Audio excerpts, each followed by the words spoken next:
Hello and welcome friends, मैं हूं आकाश कोटनाला। आप देख रहे हैं yoga and Ayurveda science YouTube channel. दोस्तों, आज का जो ये लेक्चर है हर बार की तरह आप सभी के लिए काफ़ी यूजफुल होने वाला है। आज हम यहाँ पर योग सूत्र अर्थात योग दर्शन में वर्णित संयम के बारे में चर्चा करने वाले हैं। वैसे तो आप सभी जानते हैं कि चैनल पर आप लोगों को योग दर्शन अर्थात योग सूत्र से संबंधित एक नहीं बल्कि ढेरों सारी वीडियोज़ अभी तक हम लगभग 29 लेक्चर आपको चैनल पर दे चुके हैं। और सिर्फ दर्शन ही नहीं, योग दर्शन ही नहीं, जितने भी षड दर्शन है सभी से संबंधित आपको चैनल पर वीडियोस मिल जाती हैं। और सिर्फ दर्शन ही नहीं बल्कि योग के जितने भी ग्रंथ हैं, चाहे वो उपनिषद ही क्यों ना हो, उनसे संबंधित भी आपको चैनल पर लगभग 400 प्लस वीडियोज़ मिल जाती हैं। आप अधिक जानकारी के लिए इन वीडियोज़ को देख सकते हैं, कुछ नया सीख सकते हैं। साथ ही साथ आप सभी को बता दें कि अगर जो आप चैनल पर अभी तक नहीं जुड़े हैं, चैनल पर इसी प्रकार से नए नए लेक्चर देखने के लिए आप चैनल को सब्सक्राइब कर सकते हैं। आज हम यहाँ पर संयम के बारे में यहाँ पर जानेंगे। योग सूत्र में वर्णित संयम क्या है। आगे हम संयम के बारे में और भी यहाँ पर चर्चा करेंगे। जैसे कि आपने देखा है यूजीसी नेट के अगर जो आपने ओल्ड क्वेश्चन पेपर देखे होंगे, या फिर आप एमए का अगर जो आपने एग्ज़ाम दिया होगा, या फिर आप पीजी डिप्लोमा या फिर डिप्लोमा का अगर जो आपने एग्ज़ाम दिया होगा, या फिर देने वाले होंगे, तो आप सभी को मालूम होगा कि संयम से संबंधित वहाँ पर प्रश्न चैप्टर आप सभी के पास होंगे ही। तो हमें संयम को जानना बहुत आवश्यक है। संयम आप आगे देखेंगे कि जैसे कि हम वहाँ पर पढ़ेंगे, सूर्य पर संयम करने का फल क्या है, चंद्रमा पर संयम करने का फल क्या है, हाथी पर संयम करने का फल क्या है, इत्यादि हम आगे पढ़ने वाले हैं। तो उनको पढ़ने से पूर्व हमें संयम को जानना होगा कि आखिर संयम है क्या, संयम किसे कहते हैं। अगर जो हम यहाँ पर ये जान लेंगे कि संयम किसे कहते हैं, तो आगे के लेक्चर हमें बहुत अच्छे ढंग से समझ में आ चुके होंगे। तो जब यहाँ पर हम देखते हैं कि संयम क्या है, तो संयम को जानने के लिए हमें योग सूत्र में तीसरे पाद में जाना होगा। जैसे कि आप सभी जानते हैं कि योग दर्शन में 4 चैप्टर हैं। जो तीसरा जो पाद अर्थात जो तीसरा जो चैप्टर है वह है विभूति पाद। विभूति पाद में आपको संयम अर्थात विभूतियों के बारे में पढ़ने को मिलता है।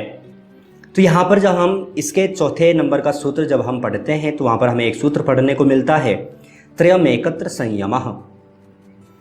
अब यहाँ पर अगर जो हम इसी चीज़ को यहाँ पर समझ लेते हैं, तो यही हमारा संयम है। हमारा जो संयम जो टॉपिक होगा वो पूरी तरह से यहाँ पर कंप्लीट हो जाएगा। इतना ही है, लेकिन इसको हमें समझना बहुत आवश्यक है। और जब तक हम इसे समझेंगे नहीं, तब तक हम संयम को नहीं समझ पाएंगे।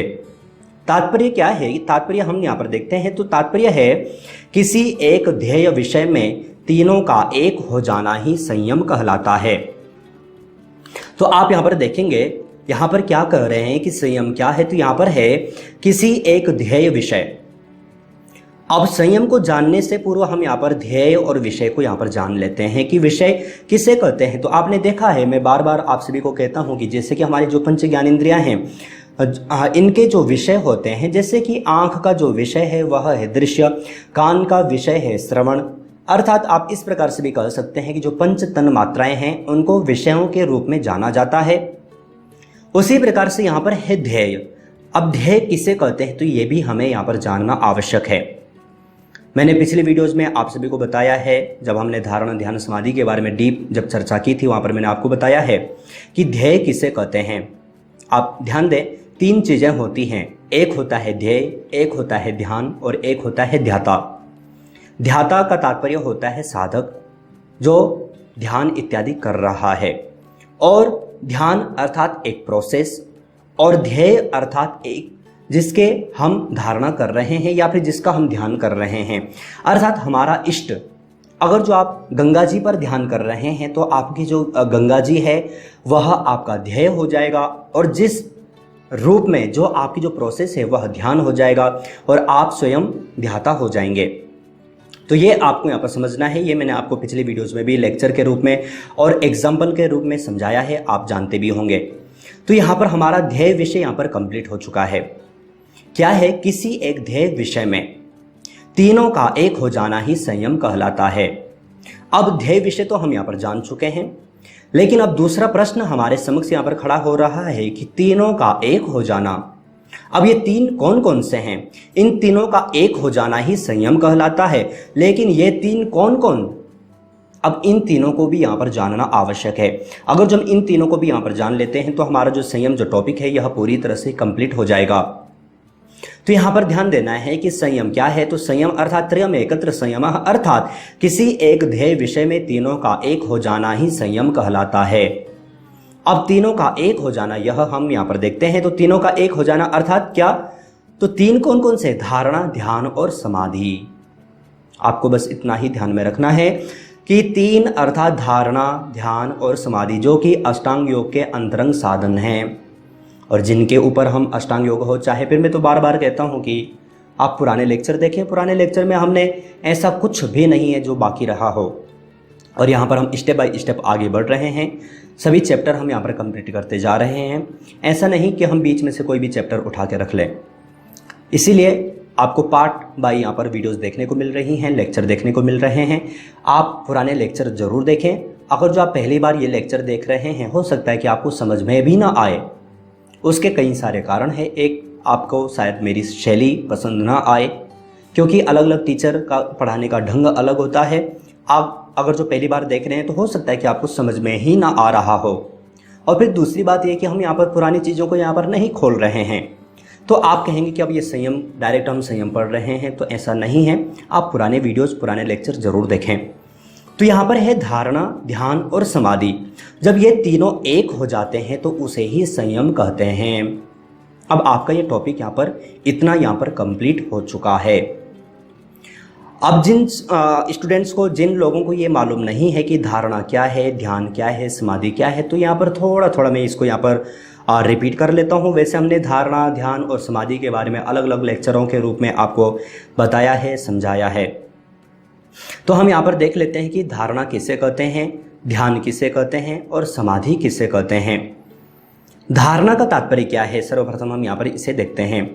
तो धारणा कहा जाता है, जब हम यहाँ पर देखते हैं धारणा क्या है, तो धारणा अर्थात जब हम तीसरे पाद का प्रथम सूत्र ही पढ़ते हैं तो वहाँ पर एक सूत्र पढ़ने को मिलता है, देशबंध चित्तस्य धारणा। ध्यान दें, जब हम धारणा पढ़ते हैं तो योग दर्शन के ही तीसरे पाद में प्रथम सूत्र हमें पढ़ने को मिलता है, देशबंध चित्तस्य धारणा। अब यहाँ पर इसका तात्पर्य क्या है? तो तात्पर्य है बाहर या शरीर के भीतर कहीं भी किसी एक देश में चित्त को ठहराना ही क्या है? धारणा कहलाता है। अब पुराने लेक्चर में जब मैंने आपको धारणा के बारे में बताया है, अगर जो आपने उनको देखा होगा तो आपको समझ में आ चुका होगा कि यहाँ पर दो चीज़ें हैं कि बाहर या फिर शरीर के भीतर किसी भी देश में। देश किसे कहा जाता है? तो देश का तात्पर्य होता है स्थान। तो बाहर का स्थान क्या होगा और शरीर के भीतर का स्थान क्या होगा, ये आपको समझना है।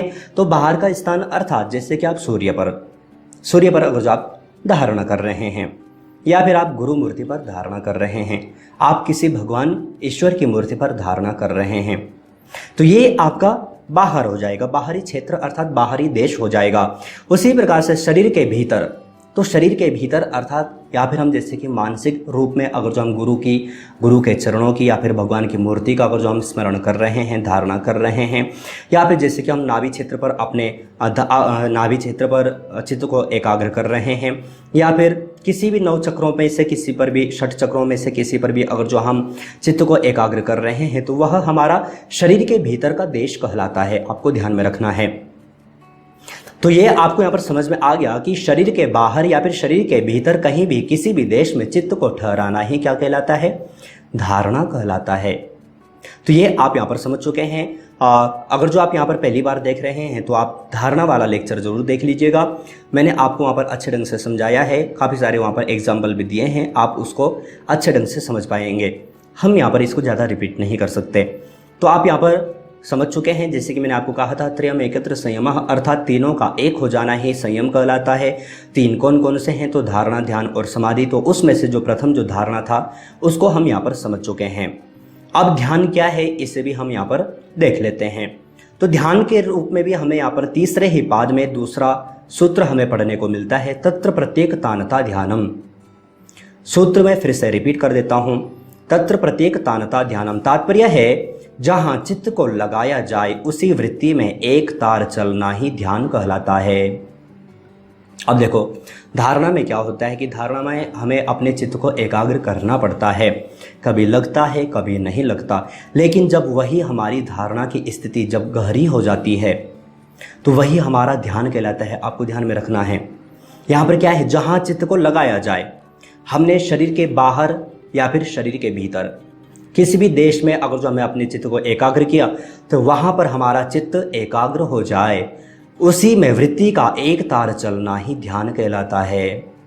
आपको बस इतना ही समझना है ध्यान का तात्पर्य क्या है। तो जहाँ पर हमने धारणा की, अब वही धारणा जब हमारी पक्की हो जाती है, जब हम वहाँ पर अपने चित्त को काफ़ी देर तक वहाँ पर एकाग्र कर पाते हैं, तो वही धारणा हमारा ध्यान में कन्वर्ट हो जाता है। तो ये आपको यहाँ पर समझना है। ध्यान के ऊपर भी मैंने आपको अलग से लेक्चर दिया है। अगर जो आप और डीप अगर जो आप देखना चाहते हैं तो आप ध्यान का लेक्चर देख सकते हैं। वहाँ पर भी मैंने काफ़ी सारे लेक्चर, काफ़ी सारे एग्जाम्पल वहाँ पर आपको दिए हैं। अब तीसरा हमें यहाँ पर देखना है कि तीसरा क्या था, वहाँ पर था समाधि। अब समाधि क्या है, तो समाधि को भी हम यहाँ पर देख लेते हैं। तो समाधि जब हम पढ़ते हैं तो इसका भी हमें तीसरे पाद का तीसरा सूत्र हमें यहाँ पर पढ़ने को मिलता है, तदेवार्थ मात्र निर्वासम स्वरूप शून्यमेव समाधि। सूत्र में फिर से रिपीट कर देता हूँ, तदेवार्थ मात्र निर्वासम स्वरूप शून्यमेव समाधि। तात्पर्य है जब केवल ध्येय मात्र की ही प्रतीति होती है और चित्त का निज स्वरूप शून्य सा हो जाता है, तब वही समाधि ध्यान हो जाता है। आपको यहाँ पर इसको किसको आप यहाँ पर समाधि पढ़ रहे हैं, आपको यहाँ पर समाधि पर यहाँ पर ध्यान देना है। तो समाधि क्या है ये आपको यहाँ पर जानना है। अब समाधि के ऊपर भी अगर जो आप डीप अगर जो आप पढ़ना चाहते हैं तो समाधि का लेक्चर आपको चैनल पर मिल जाएगा। इसको हमने और डीप यहाँ पर पढ़ा है। यहाँ पर क्या है, जब केवल ध्येय मात्र की ही प्रतीति होती है और चित्त का निज स्वरूप शून्य सा हो जाता है, तब वही ध्यान समाधि हो जाता है। मैंने आपको पहले ही कहा था कि प्रथम जो अवस्था होती है वह है धारणा की। जब हमारा धारणा एकाग्र हो जाता है, जब हमारी धारणा थोड़ा ठहरने लगती है, तो वह स्थिति हमारी ध्यान की कहलाती है। लेकिन जब हमारा वही ध्यान और मूल रूप से और दृढ़ ढंग से, दृढ़ संकल्प रूप से अगर जो हम उसको एकाग्र कर पाते हैं, एकाग्र हो पाता है, तो वही ध्यान हमारा समाधि में कन्वर्ट हो जाता है। वही ध्यान हमारा समाधि कहलाता है। तो क्या है, जब केवल ध्येय मात्र की ही प्रतीति हो। ध्येय किसे कहा है, मैंने आपको पहले ही कहा था कि ध्येय अर्थात जिसका हम ध्यान कर रहे हैं। अब यहाँ पर क्या है, और चित्त का निज स्वरूप शून्य सा हो जाता है। जब ऐसी अवस्था आती है जब साधक अपने स्वरूप को भूल जाता है, अपने स्वरूप का भान ही न रहे, साथ ही साथ जो प्रोसेस अर्थात जो ध्यान जो प्रोसेस थी वह भी ध्यान में न रहे, उसका भी आपको भान न रहे, और उसके पश्चात जो आपकी अर्थात जो सिर्फ जो ध्येय मात्र था जिस पर आप अपने चित्त को एकाग्र कर रहे थे, जब सिर्फ वही बचता है तो वह स्थिति आपकी समाधि कहलाती है। तो ये आपको यहाँ पर जानना है। समाधि के यहाँ पर टाइप्स भी हैं। मूल रूप से यहाँ पर 2 टाइप्स हैं जिनके बारे में भी हमने चैनल पर चर्चा की है।